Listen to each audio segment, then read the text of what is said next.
Good afternoon, students. Today we shall discuss about the anatomy of the retina.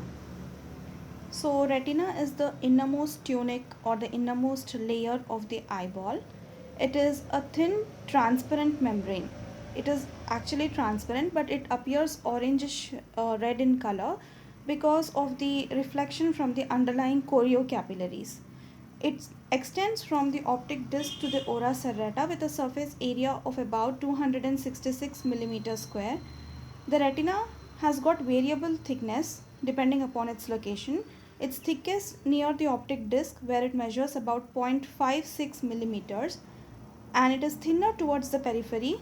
At the equator it is just 0.18 millimeters in thickness, and at the ora serrata it is zero point 0.1 mm in thickness. Now, a few lines about the embryology of the retina. Retina is derived from the neuroectoderm. Like on day 23 of the embryological development, optic pit appears in the anterior neuroectoderm. And then on day 25, evagination occurs from the diencephalon of the neural tube to form the optic vesicle. This optic vesicle folds on itself and forms a double layered optic cup, as you can see in the picture. And these two tissue layers of optic cup, in future they give rise to two distinct layers of the retina. The outer layer of the optic cup forms the retinal pigmentary epithelium, and the inner layer of the optic cup altogether forms the neurosensory retina. The optic stalk acts as a scaffold for the growing axons of the optic nerve. So this is the ophthalmoscopic appearance of the retina. Few major landmarks we will discuss. So first is the optic disc, which you can see in the center from where the vessels emerge. This optic disc is slightly circular to vertically oval, and in the center it has got an optic cup. So the optic cup is slightly paler than the surrounding optic disc, and temporal to the optic disc, to be more specific, inferotemporal to the optic disc, we have macula, which is the sensitive portion of the retina. It is the portion where the brightest vision is perceived, and you can see the arteries and veins emerging from the optic disc, and the center of the macula is called as fovea. So little more details about the optic disc. It is pink in color by virtue of the blood supply, and its shape is circular to vertically oval. It is 1.5 millimeters in diameter. The edges of the optic disc are well defined. It is the physiological blind spot. There are no photoreceptors at the optic disc, and there are no normal retinal layers in this zone. As ganglion cells emerge of the ganglion cells of the retina, they pierce the sclera and enter the optic nerve at this point at the optic disc, and this optic disc is paler than the surrounding retina due to the absence of RPE cells. Now, as I already told you, the optic disc has got an optic cup in the center. This optic cup is the physiological cup. In this diagram also you can see the central cup is the wide depression whose horizontal diameter is less than the half horizontal diameter of the disc. The shape of the cup is horizontally oval. Surrounding the cup is the neuroretinal rim. So optic disc is combination of neuroretinal rim plus the central cup. This neuroretinal rim is pink in color because it has got blood supply, and it carries axons of the retinal ganglionic cells which constitute the optic nerve. So this neuroretinal rim is variable in thickness. Like inferiorly it is the broadest, followed by superiorly, and then nasally and temporally. So ISNT, this is the physiological thickness pattern of the neuroretinal rim. So ISNT rule is normally followed. Next, the area centralis is nothing but your macula. It is located in the posterior fundus, inferotemporal to the optic disc, as you have seen in the previous slides. The average diameter of the macula is 5.5 millimeters. So this area centralis is divisible into fovea, and the centermost portion of the fovea is the foveola. So in this diagram you can see surrounding the fovea we have a circumferential strip known as parafovea, And surrounding this parafovea is the zone known as perifovea. So macula is actually, the complete name of macula is macula lutea. It is oval zone of yellow coloration within the central retina, which is 5.5 millimeters in diameter. Histologically, it contains more than one layer of the ganglion cells. Color of this is slightly yellowish because of the presence of carotenoid pigment known as xanthophyll in the ganglion and the bipolar cells. The function of the xanthophyll is it acts as a filter. It absorbs the short wavelength visible light and reduces the chromatic aberration, and thus improves the clarity of the vision. And it also has got an antioxidant effect. It has a protective role against UV radiation damage. Fovea is located in the posterior pole of the globe. It is 4 mm temporal to the center of the optic disc and about 0.8 millimeters below the horizontal meridian. So as I told you, it is inferotemporal to the optic disc. Its diameter is 1.85 millimeters. It is the central region of highest visual acuity, and as we have seen in the previous slide that the region surrounding the fovea is known as parafovea, and outside the parafovea we have a circumferential zone known as perifovea. So the fovea of the retina is avascular. It doesn't have blood supply of its own. It derives its nutrition via diffusion from the underlying choriocapillaries. Foveola, at the center of the fovea, the layers of the retina are so thinner that a central concave indentation is formed, which is known as foveola. So the tiny depression in the very center of the foveola is known as umbo. This corresponds to ophthalmoscopically a visible foveolar reflex or light reflex, and clivus is the downward sloping border which meets the floor of the foveal pit. So a few peculiarities about fovea. The foveal structure has got maximum sensitivity because light doesn't have to travel all the classic 10 layers of the retina, because few layers are thinned out at this fovea. And the maximum visual acuity because the concentration of photoreceptors, to be more particular the cone photoreceptors in the central retina or in the fovea, is compact, is most dense. That is why it is responsible for sharper visual acuity. And everywhere else in the retina, each photoreceptor is connected to many bipolar cells, but in the fovea, single bipolar cell forms a connection with the single cone photoreceptor, thus making the impulse very strong. Then cellular arrangements we have just discussed. Fovea is made of only cones. It is the rod-free area. All the other retinal layers are absent in this region. And the Henle's layer is the foveal outer plexiform layer of the retina, has got a peculiar arrangement at the fovea, and it has got a special name called as Henle's layer. It has oblique arrangement here. The outer plexiform layer is obliquely oriented at the foveal portion and is named as Henle's layer.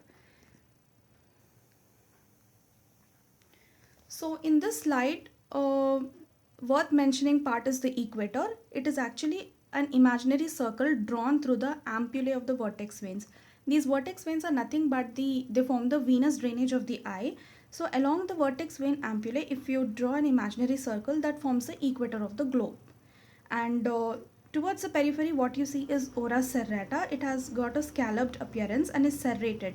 This ora serrata is the end limit or the anterior end limit of the retina. So retina stops here. The neurosensory retinal layers, they stop or they end at the ora serrata. This ora serrata has got serrated margins or serrated edges, and nasally the serrations are more marked than temporally, as you can see in this figure. Now, a little discussion about peripheral retina. Till now we have been discussing about the macula, the central part of the retina. Now peripheral retina. This peripheral retina is divided into four parts: near periphery, mid periphery, far periphery, and the ora serrata. So near periphery is the area surrounding the macula.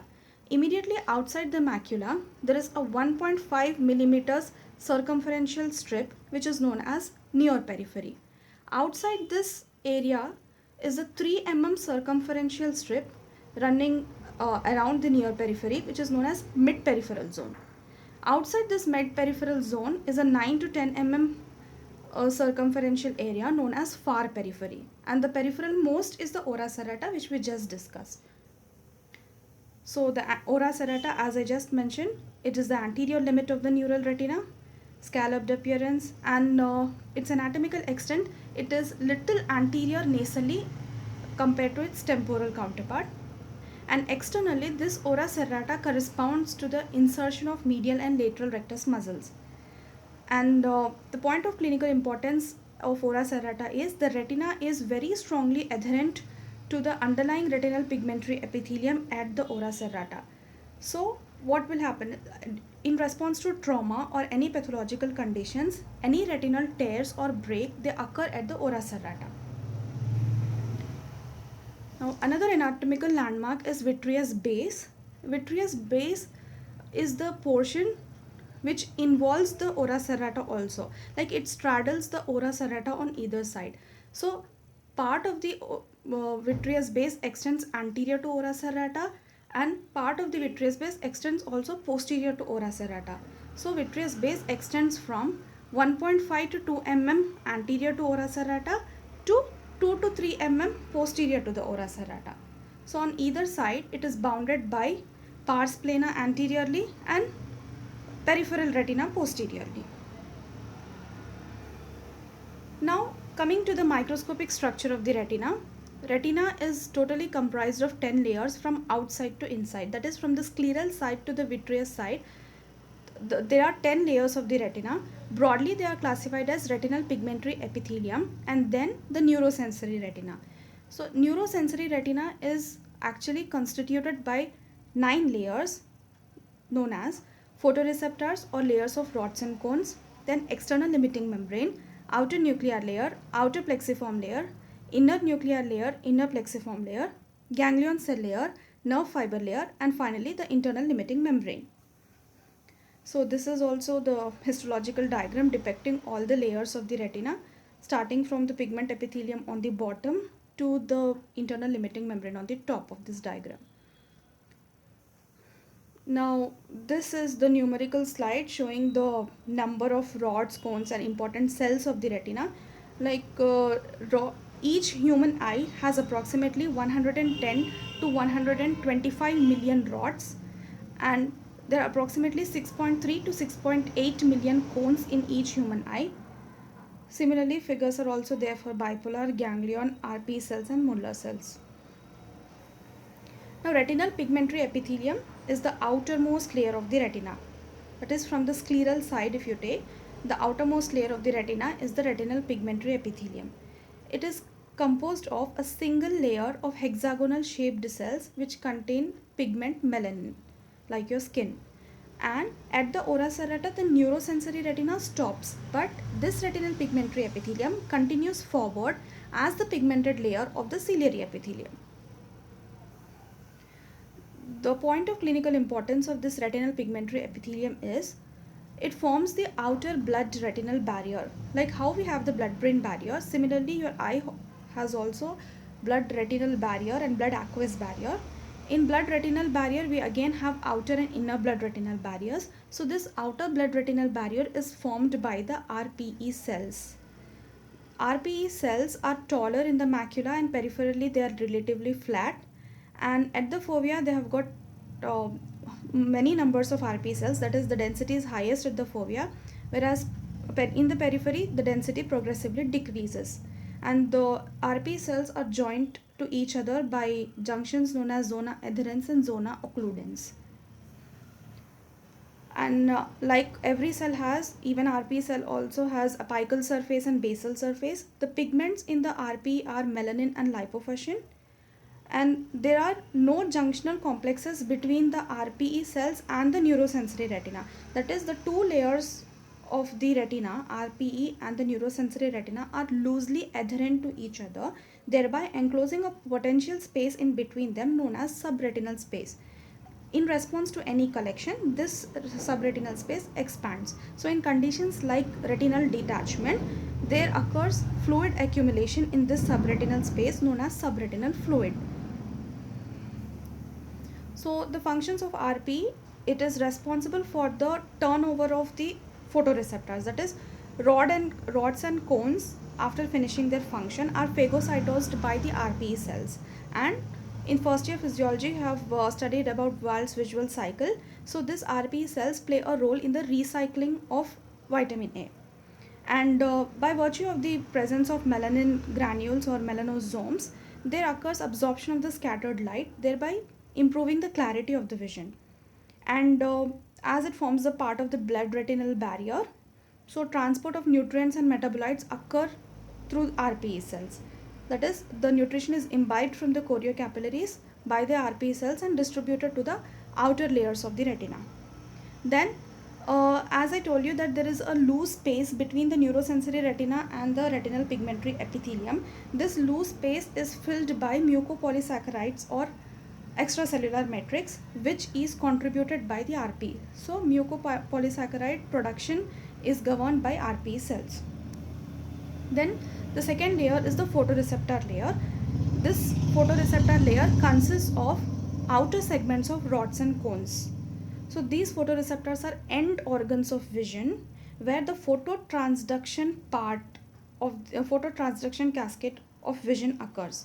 So the pigments in photoreceptors are different. In rods, the pigment is known as visual purple, rhodopsin. This rhodopsin is responsible for peripheral vision or vision of low illumination, that is nighttime vision, and helps in sensing contrast, brightness and motion.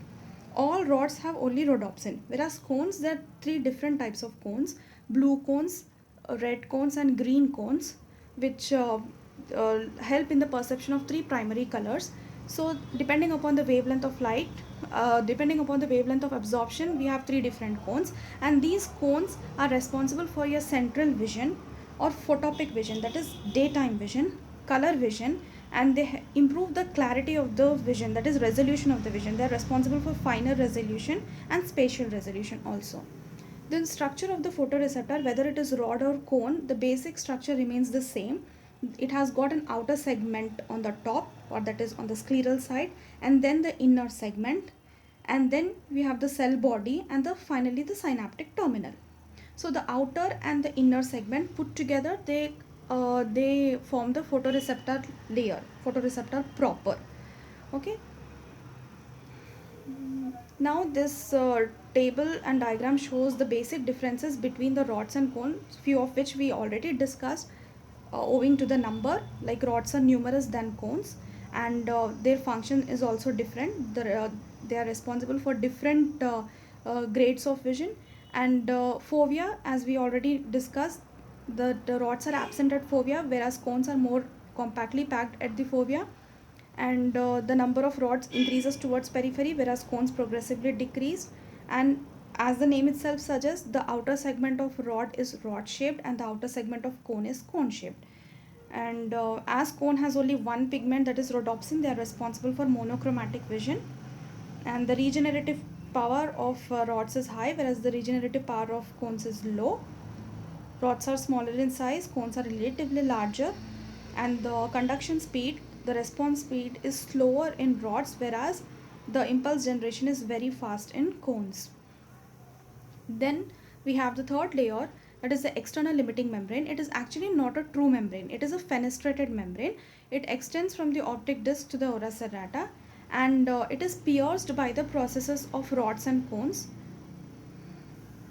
Then we have the outer nuclear layer. This outer nuclear layer has got nuclei. This nuclei are nothing but these are the nuclei from the photoreceptors only. Like in the previous slide, we have seen rods and cones have got outer segment, inner segment, nuclei, and the synaptic terminal. So the nuclei of photoreceptors all together, they reside in this outer nuclear layer. So in the peripheral retina, there are 3 to 4 layers of the rod nuclei and single layer of the cone nuclei. Whereas in the fovea, we have approximately 10 layers of cone nuclei. Then we have outer plexiform layer. So this plexiform means there is some connection, there is some network. So it is a network, or it is a synapse of first and second order neurons in the retina. So first order neurons in the retina are your photoreceptors, and the second order neurons in the retina are your bipolar cells. So the connection between The first order and second order neurons is nothing but your outer plexiform layer. The synaptic terminal of the photoreceptor synapses with the dendrites of the bipolar cells. So outer two-thirds of the outer plexiform layer has got inner fibers of photoreceptors, and inner one-third of the outer plexiform layer has got your dendrites of bipolar cells and few other cells also, like your horizontal cells, Muller cell processes. So this outer plexiform layer is thickest at the macula, and the orientation is slightly different. It is obliquely arranged and has got a special name known as Henle's layer, which I mentioned earlier also. And the synaptic terminal of rods is known as sperules, whereas the synaptic terminal of cones is known as pedicles. A point of clinical significance is the dot and blot hemorrhages, which you see in systemic condition called as diabetic retinopathy. They occur at this layer, outer plexiform layer, and the diabetic macular edema also occurs in this layer. Then we have the inner nuclear layer. This layer consists of 8 to 12 rows of closely packed nuclei. So different nuclei of this layer are the nuclei of cells known as horizontal cells, bipolar cells, amacrine cells, and the Muller cells. Now, a few points about each of these cells. Bipolar cell, as I already mentioned, it forms a second order neuron in the visual pathway. It transmits signals from the first order neurons, that is the photoreceptors, to third order neurons, that is the ganglion cells. So the dendrites, they synapse with the photoreceptors, forming the outer plexiform layer, and the single axon from the bipolar cell, it synapses with the ganglion cells and the amacrine cells towards the inner side. Now horizontal cells, they are named so because they lie parallel to the retinal surface, close to the synaptic terminal processes of photoreceptors. These are multipolar cells with one long axon and several short dendrites with branching terminals, and they synapse with photoreceptors, they synapse with bipolar cells, and also with other horizontal cells. Amacrine cells. These amacrine cells are flask shaped cells or urn shaped cells. They are situated more towards the inner aspect. They are situated close to the ganglion cells. They also synapse with each other, and they also synapse with the dendrites of ganglion cells and axons of bipolar cells. They are found in the inner plexiform layer, and few amacrine cells, like in the first point, it is mentioned that it is close to the ganglionic cell layer. Now Muller cells, these are principal glial cells of the retina. So the function of glial cells anywhere in your body is a supportive function. It has got a structural enhancing power. So it is largest of all the cells in the retina. They extend from the external to internal limiting membrane. Almost all the inner 8 layers has Muller cells, but they are more densely present towards the inner aspect. They conserve the structural alignment of the neural elements of the retina, and they play an important role in the metabolism of the retina. They help in ensheathing the blood vessels also. Now inner plexiform layer. This inner plexiform layer, it contains the synapse between the second order and third order neurons. The outer plexiform was the synapse between first and second order neurons. Now inner plexiform is the synapse between second and the third order neurons. Second order neurons are nothing but your bipolar cells, and third order neurons are nothing but your ganglion cells. Now the ganglionic cell layer, it is the innermost layer of the cell nuclei, which is nothing but your third order neurons. In the peripheral retina, there are only single layer of the ganglion cells, whereas in the central retina, there are up to 10 layers. And each ganglion cell has got a non-myelinated axon, which all these axons put together form the nerve fiber layer. While emerging from the eye, all these nerve fibers, all the non-myelinated axons till lamina cribrosa, they remain non-myelinated. At the point of exit from the eye, that is from the lamina cribrosa, by virtue of oligodendrocytes, these axons become myelinated.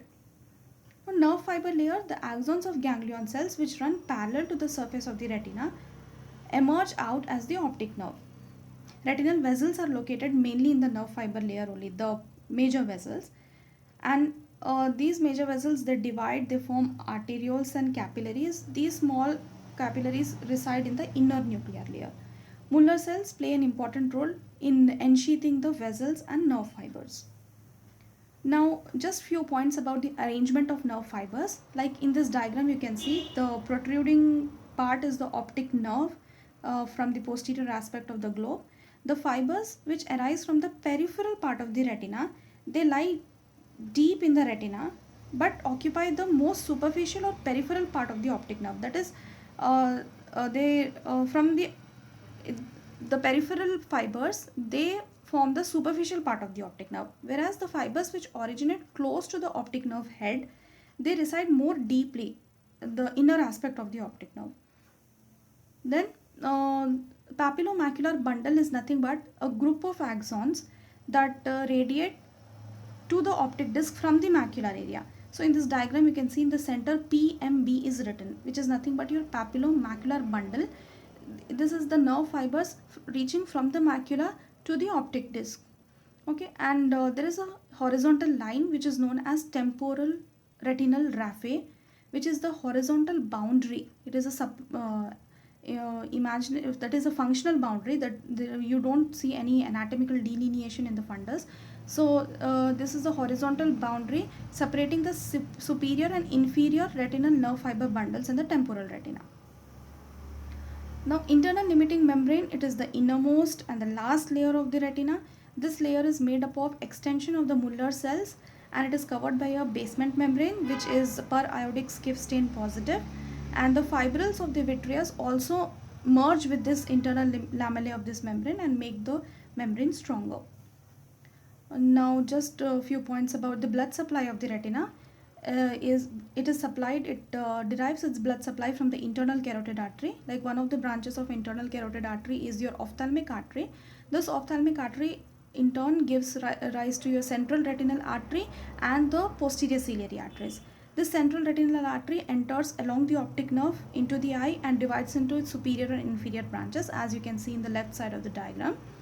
And the posterior ciliary artery again divides into short posterior ciliary arteries and long posterior ciliary arteries.